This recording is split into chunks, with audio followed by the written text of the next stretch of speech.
Hi everyone, Quill Fan here again. I know I have been away from YouTube for, well, a bit.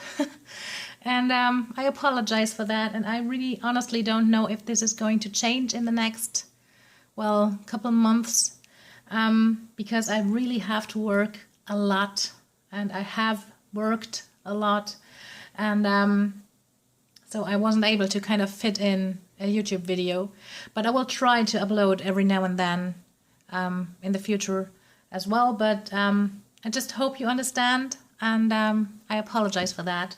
So I just wanted to do that, to address that first. But now off to the video.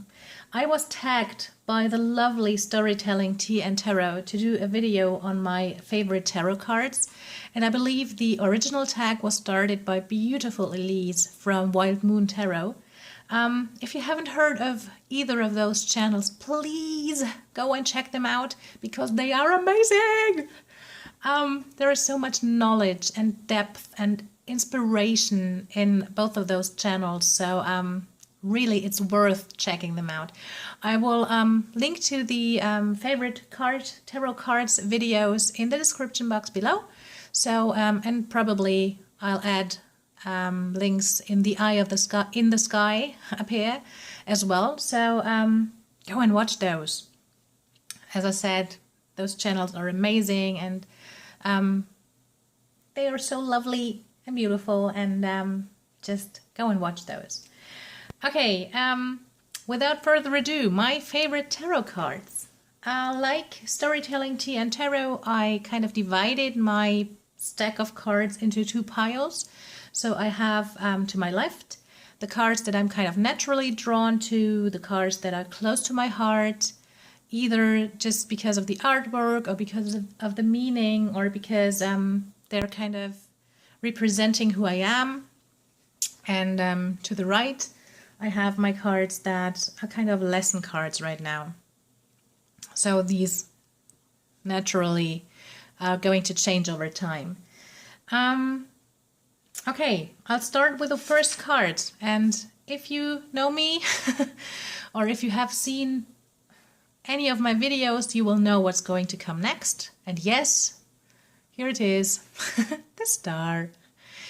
I really love this specific depiction of the star. It's from the Tarot of Transformation, and I just love the star. This card is so close to my heart in general, just because of the meaning and because of the message of the star. And I sometimes feel like it's kind of underestimated in a way, because it has so many layers. It has so much to offer, and the star, honestly, is probably the one card from the tarot deck that kind of, it has its fingers in each and every story, or in each and every other card, or in each and every solution. So it kind of is omnipresent to me. And it's just, to me, of course, there are the meanings of like hope and guiding light, and light at the end of the tunnel and things like that. But on top of it all, like my main meaning of the star is just trust. So trust in the universe that it holds the best for you, and in the end, even if it's not the outcome that you hoped for, it still will be fine. You will be fine. Everything will be fine. And I know Callie had a beautiful quote for that, but I just can't remember it right now from the top of my head. So I'm going to leave this out, but there's a beautiful quote.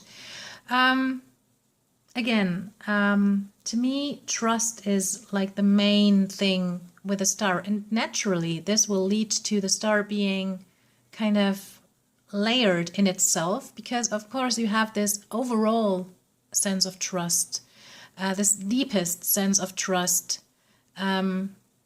like being optimistic that everything will be fine in the end. But of course there are also layers of trust, like face-to-face trust, trusting in other persons, trusting in yourself, So to me, the star really is a very, very important card. And it's the card that is associated with my star sign as well. I'm always saying star sign, with my sun sign as well. So again, this is just, it's just important to me. The next card I'm going to show you is by a Little Wellen Tarot, and it's the Tower. And I really can't grasp, honestly, why this is one of my favorite cards, but I know that this is probably like second to the Star, the card that I am most passionate about. And I could talk about I could talk about the Tower for hours, so I'm trying to keep it short and simple. It's just maybe because I have been through Tower moments in my life, and like one like real life-changing Tower moment.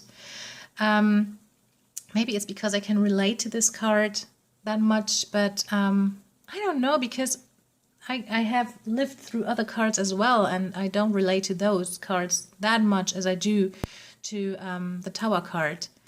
I love this depiction of the Tower, especially because of the water in it, because of the waves crashing at the Tower. And just water, if there's water depicted in a Tower card, this is always a huge bonus to me. Always a huge plus instantly, just because I feel water is like, it's such a huge element of the Tower, like this feeling of drowning, this feeling of being swept away, of waves crashing down on you. It's such a huge part of the way you are feeling if a Tower moment hits you.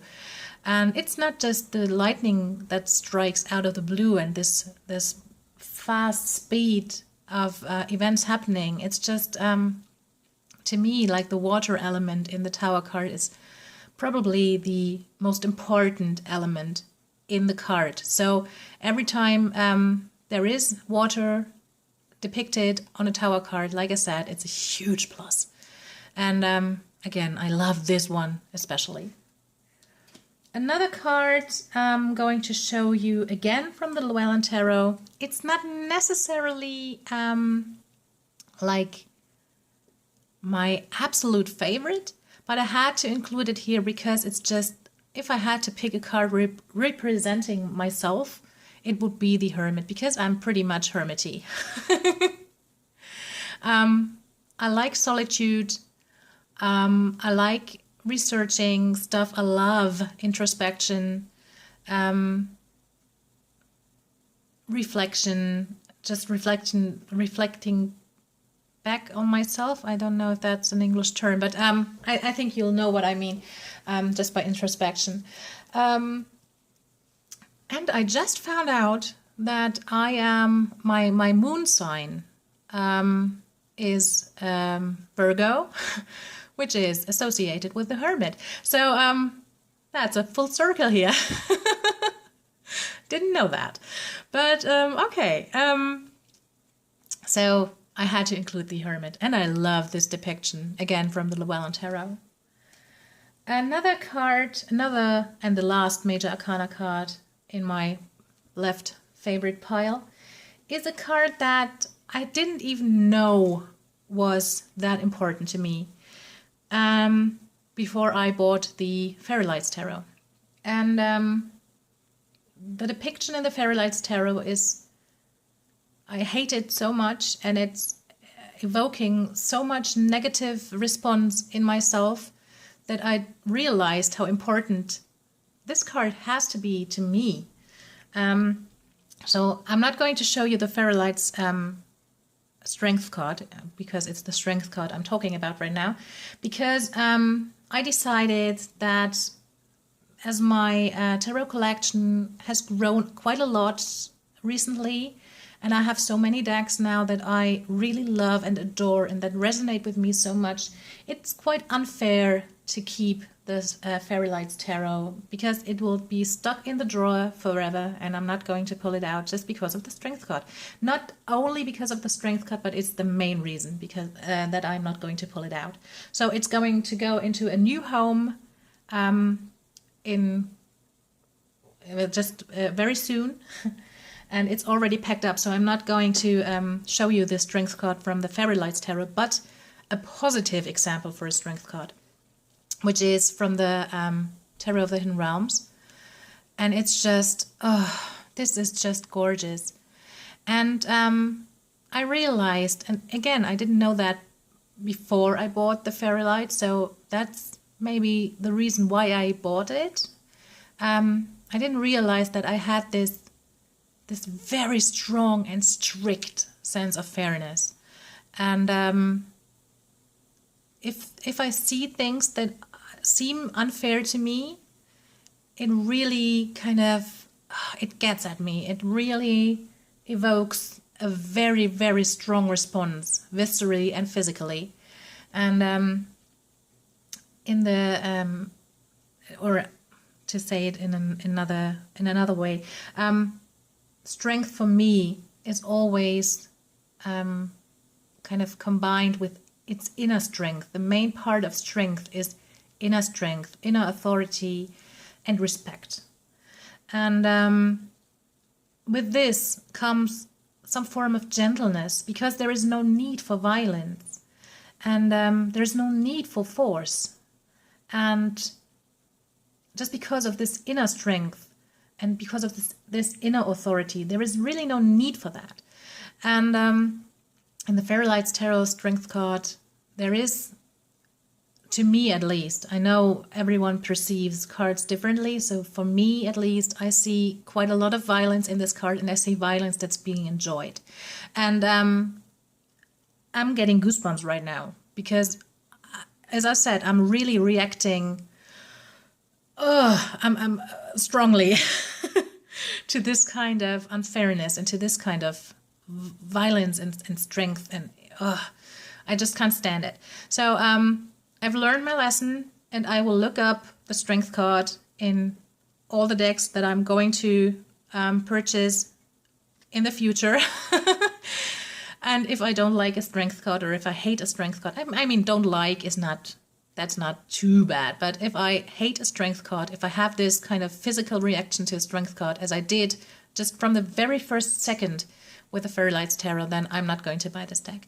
Because, as I said, I've learned my lesson, and I wouldn't use a deck with a Strength card like this. So again, this is a positive example for a Strength card. You have her sitting there just very calm, just very centered with this. You really can sense her inner strength, and the way she's kind of aligning her energy with the wolf and taming it this way, or just getting to know it this way. And that's what strength is to me. So I really love this Strength card. I love a couple other Strength cards as well, but this one probably is my very favorite one. Okay, the last card is actually a minor arcana card. And it's the Two of Pentacles. And I can't quite grasp it, why I'm this drawn to this card, but I really love this kind of standing in a storm and being able to juggle the different aspects of life, and just being very centered and balanced. And of course, I could have picked, for like this balance aspect, I could have picked another major arcana card, but I felt like what I love about this card in specifically, whatever, is just it feels so grounded, and it feels so well down to earth, and it's so based in everyday life. And this is what I really love about it. I actually love the depiction of the Llewellyn Tarot as well. This is Druidcraft, by the way. I love the depiction in the Wayland Tarot as well, because it's so, again, he's standing in midst of a storm and still being so balanced and still being able to keep up with whatever he's doing and to juggle like the aspects that he needs to work with right now. So and again, I love this one as well. I mean, look at her. Isn't she gorgeous? And you have the storm in the back. So I just love the Two of Pentacles. I don't know why, but I love it. Okay, off to my lesson cards. There are a couple cards that are mainly work related at this very point of my life, and that's why they are quite important to me right now. And these are the Ten of Wands and the Eight of Pentacles. And there are, again, a couple layers to the cards that why they are important to me right now. I'll start with the Eight of Pentacles because things are going to change up in my work life in the next couple of days. Oh my goodness. Oh, time flies. And it'll keep kind of tumultuous for the next 3 years. And I really need to focus on this form of persistence, of this form of sticking with things and building up knowledge and building up skills. And just I kind of like this card as a reminder for that at this very point of my life. So that's why I picked the Eight of Pentacles. The Ten of Wands I picked for a similar reason, because again there is this form of persistence in this card, that this message that if you want to reach a goal, you have to work hard for it, and it won't be easy all the way through, and you have to kind of stick with it and just keep the load on your back and just pull through. But the other side of this image is kind of a warning to me, because I know that I tend to overload myself and to not say anything against it, up to the point that it kind of, well, not breaks down, but it's up to the point that I know that it is really like way too much. So this is kind of a reminder to me that I have to kind of speak up for myself and say, like, okay, I can't do this in exactly this way. We are doing this right now, and we need to change things up a bit. So it's kind of both, like being persistent, but also taking care of yourself. And that's why I needed this card to be a reminder. And now we're going away from like the down-to-earth work life, more into like the psyche. And I'm going to start with, this is a hard one, and I'm going to start with the card that shows why this is a hard one, and it's the Nine of Pentacles, the Nine of Wands. I tend to be a person that has I have my guards up. Now I have it. Like most of the time. And I share stuff, but I share it up to the point that I feel comfortable with it, and no further. And I feel like I have to kind of open up a bit more and just share a bit more of myself with just friends and maybe even with not necessarily strangers, but just with not like my bestest of friends, but like normal friends as well. Because I think I'm missing out a lot, locking myself up behind like the barriers. And so I really need to work on that. I've gotten better at it, but I still have to work a lot on this card. I mean, it might sound silly because right now I'm talking about my psyche or about my weakness just on YouTube, but it's different. I mean, I'm sitting right now in my living room talking to nothing, and I am one of those mad women who likes talking to herself anyways. So if I have to kind of clear my thoughts or order, structure my thoughts, I like talking to myself. So it kind of doesn't feel like I feel different right now. And I mean, it's kind of anonym. I don't know the English word. Probably it's pretty similar, but I don't know it right now. So, I mean, you don't know my real name. You don't know my face.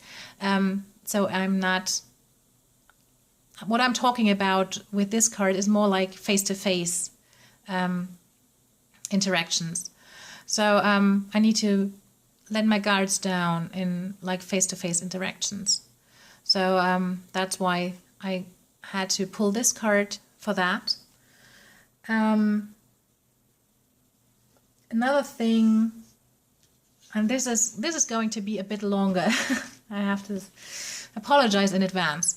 Like I already said with the Tower card, I've had my Tower moment in my life, and I know there are usually you have a couple of Tower moments, but I had one that was kind of life-changing, and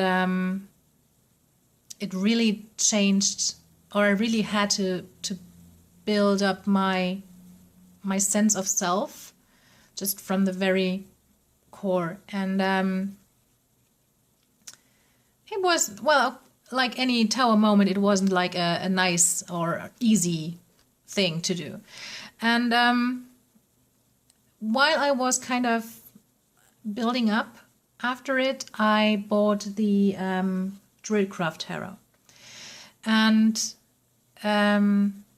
one of the first things I did with the, I think I did it even before I trimmed it, which means something. But one of the first things I did was I took out all the court cards, and I just sat down and picked out for every suit the court card that I felt most drawn to, not thinking about the meaning of it, just looking at the picture and just picking out the card that I felt resonated with me the most. And just to kind of visualize it, I picked out all of my queens from the Druidcraft Tarot. And I am an air sign. So naturally, the Queen of Swords is a huge part of my life. I don't like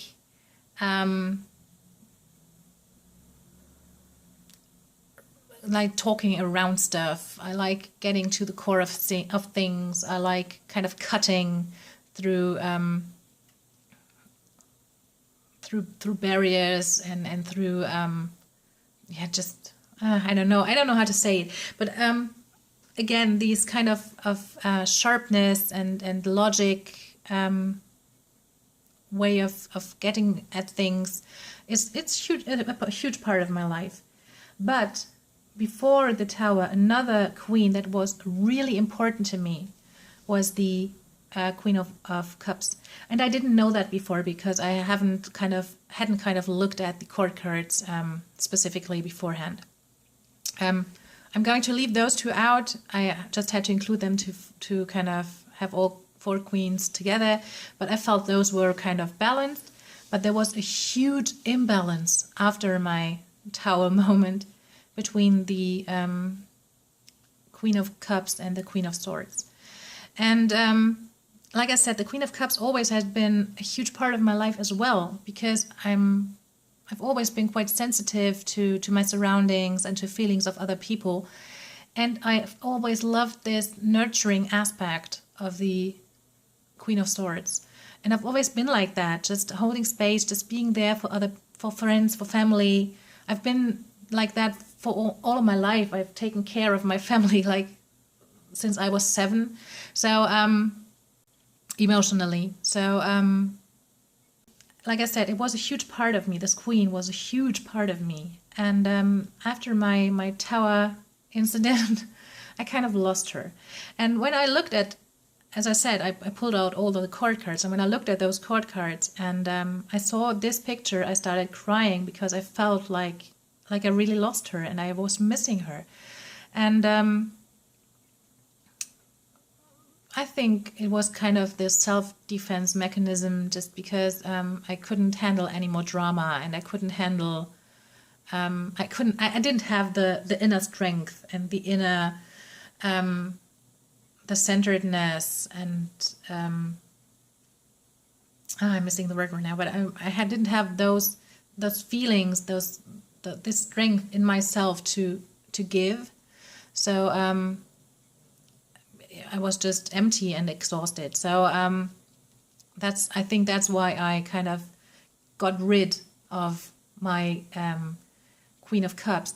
And I through all the time, I still was kind of sensitive, or very sensitive, to my surroundings, but I handled the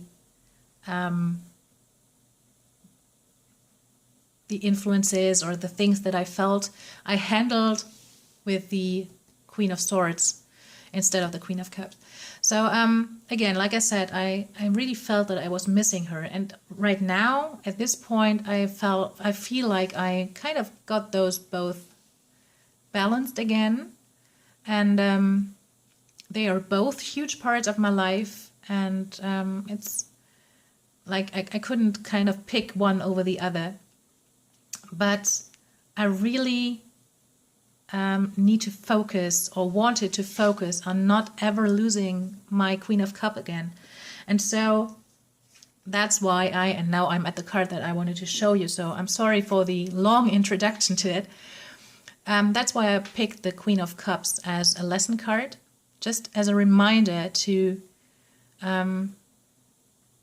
just keep an eye out for myself and for my feelings, and to not let things kind of overpower myself, and feelings overpower myself, and to keep things in balance, and to nurture myself and to nurture others. And I really, really love this image, especially.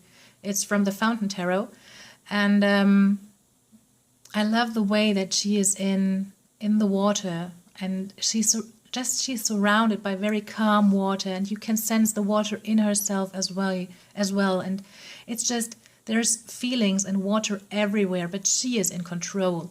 And I really, really like this image. So I needed this image, or I picked this image out just as a reminder for me to not lose her again. So that's why I picked the Queen of Cups. Another card that I feel is important to me right now is the Fool card. And it's just, I'm pretty thought out. Usually I'm thinking over stuff a lot before I do stuff. So although I am spontaneous, but I'm not risky spontaneous. And I think I might want to change that. I think a little risk every now and then is a great thing. And it spices up life, and it makes life a lot more interesting and funny. And even if you're just landing on your bottom, it really doesn't matter. It's just it's better than this just walking the secure path. And so I think I need a little bit more Fool in my life. And that's why I included the Fool. And I love this depiction of the Shadowscape Tarot. And the last card, and I know this is a long video, but again, this is the last one, is the Three of Cups. And I picked this one out because, as I said before, I am pretty hermity, and I really feel that I'm kind of missing out on stuff, and I really feel that I need to socialize more. And I always have this kind of barrier when it comes to that, this kind of defense mechanism that if I get invited like to a party, for example, my first inner reaction is always like, oh no, I don't want to. I want to sit on my couch. I want to watch YouTube videos or do whatever else. I don't want to kind of dress up and go out and, oh, this is going to be embarrassing and bad. It's always like that. And in the end, if I go, it's always great. Usually it's great. And again, like I said, I feel like I am missing out staying at home so much. And I just have to socialize more. So that's basically why I chose this card. And yes, I'm really trying to work as it says. Okay, I know, a long video, long rambling, long talking, and I already got a sore throat right now. I'd love to see your responses to this tag. Either if you're making videos, then I'd love to see a video, and I'd love to have you link to it in the comment box below. If you're not making videos, I'd love to read blog posts, or I'd love to read just comments. So please leave a comment down below again. And just because I've learned that tagging is a thing, I'm tagging Kelly from The Truth and Story to do her take on her favorite cards. And I'm very excited for this video. And it doesn't have to be like soon. Okay, Kelly? Take your time. Don't stress out. I know you're not. I know she's not stressing out. It's just I don't want to add any pressure to anyone. So do in your own pace. That's it. I'll stop rambling now, and I wish you all a beautiful day. Have a nice day. Bye.